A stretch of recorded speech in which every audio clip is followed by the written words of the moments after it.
I always say, you know, I spent most of my life as a Christian without ever hearing a sermon on the Lord's Prayer. And we use it all the time, but seemingly never occurs to people to explain it to Christians. In the Matthean form, Matthew triumphs. There's a Lucan form which is not the same. The number of people who could recite Luke's Lord's Prayer could probably meet in the telephone booth. Christians know Matthew's Lord's Prayer. In the Matthean form, there's basically a title and then 6 petitions. The title in the Matthean form is Our Father, who art in heaven. Now, the Lucan form has simply Father, and most scholars believe that that was the original form, just the Father usage. But Matthew writes for a fairly settled community, and a community that has Jews in it with Jewish sensibilities. And it is unusual to address God simply in Aramaic as Father, Abba, without some other qualification. Seems abrupt. And the normal synagogue address, Our Father who art in heaven, would be quite appropriate as a normal synagogue address. So that it's probably more reverential title and has developed in Matthew's community so that people don't find it too rough. But basically, Jesus speaks to Father.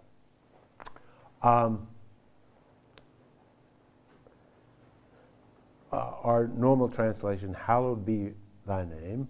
May your name be hallowed or blessed. Thy kingdom come. May your kingdom come about. And may your will be done, be effected on earth as it is in heaven.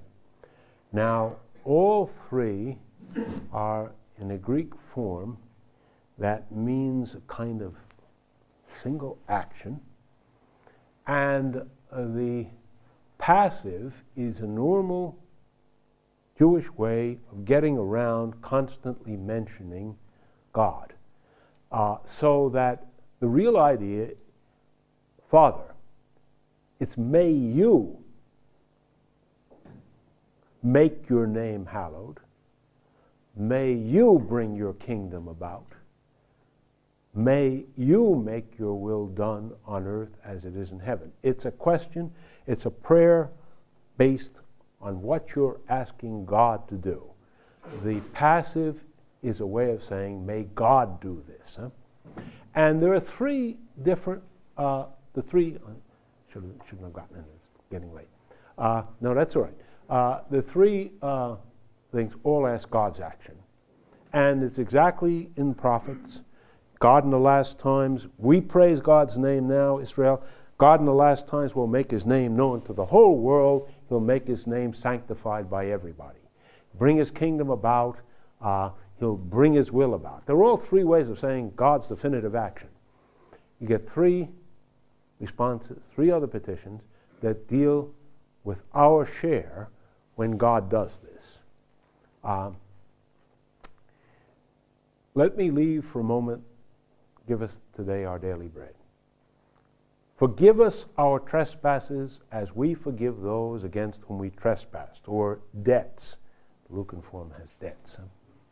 Actually, debts is more Jewish in the sense that trespass, anyone who does an evil action to somebody else trespasses on them, but they may not owe them a debt. But if you're in God's covenanted people, you've committed yourself to behave properly toward your fellow member of the community, fellow member of Israel. So it's a debt you owe. If you do something that's hostile, you're not only trespassing, you're violating your covenant obligation. But Christ said that in the Matthean Last Judgment, the judgment will be on the basis what you've done to the least of mine, you do to me. And so this is very, in the sense of Christ, that we'll be forgiven to to the extent we ask that we have forgiven others. I always told people I keep my fingers crossed when I say that. You hope that God will be more merciful, but it's a basic inculcation. And lead us not into temptation. Actually, the idea is don't lead us into the trial. This is often the word that's used for the trial of the last times. The final times are supposed to be devastating times. Question, would anybody be preserved and have faith? Such a devastating thing. Don't submit us to that great testing of the last times, and deliver us from the evil one, not from evil in general, but the evil one. So it's looking on, the last times are going to be troubled times. Don't take us into the trial. Deliver us from the evil one. Forgive us because it's a time of judgment, and forgive us according to the principle Christ has given. Now, the one petition that's very difficult to fit into this last time is the question of the bread.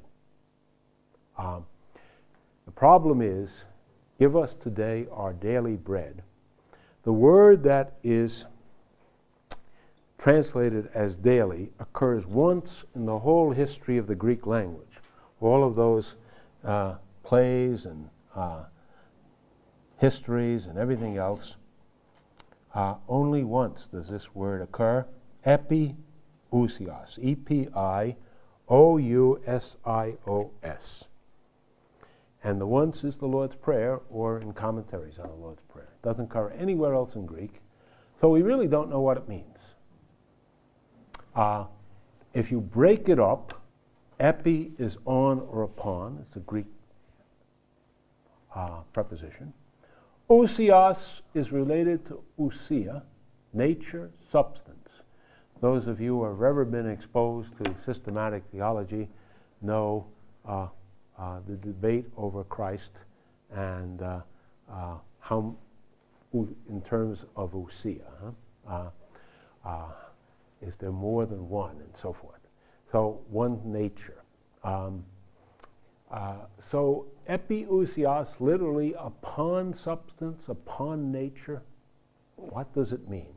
There's a somewhat similar Greek thing, Greek word that it concerns daily on the principle of if you need it for your substance, you need it often, so you need it daily. And that's what guided some, and we can see from the old Latin, to translate it as daily. They were guessing on an analogy, logical, something to do with substance, so you probably need it all the time, and another Greek word somewhat related to this. And you got the Latin translation, quotidianus, which meant daily. But other Latin translations took it literally. Super, on upon. Ousios has to do with substantial. Super substantialis. And there's a whole group of people who prayed every day for super substantial bread. Now, what super substantial bread is, we don't know, but it's more literal. And as a matter of fact, in the Manichaean troubles in the Middle Ages, that came back, and that was one of the tests of the Manichaeans, that they prayed for super substantial bread. Jerome had a gospel, probably in Aramaic, talks about Hebrew, and he looked this up because he knew there were two different Latin translations, and in this Aramaic gospel, they prayed for tomorrow's bread. We don't know what value that has. However, that is a Jewish expression. The manna fell 6 days a week. On Friday, you collected not only today's bread, but tomorrow's bread. So it meant the bread of the Sabbath. And some early church writers began playing with this idea that we were really praying for the bread of the last times, the bread of the heavenly banquet, and that all of the petitions were concerned with the last times. If God brings about his will, brings about judgment, makes his name holy, then we ask for a share in the heavenly banquet. We ask to be judged mercifully according to what we've done for others. not to be put to the trial of the last times, but delivered from the evil one. All I'm pointing out is that the original context of the Lord's Prayer probably was very strongly attached to the last times. Then it was contemporized. When the expectation of the last times grew less prominent, then it became daily, became ordinary temptations of life, and it became forgiveness of sins all the time, which is a pastoral step.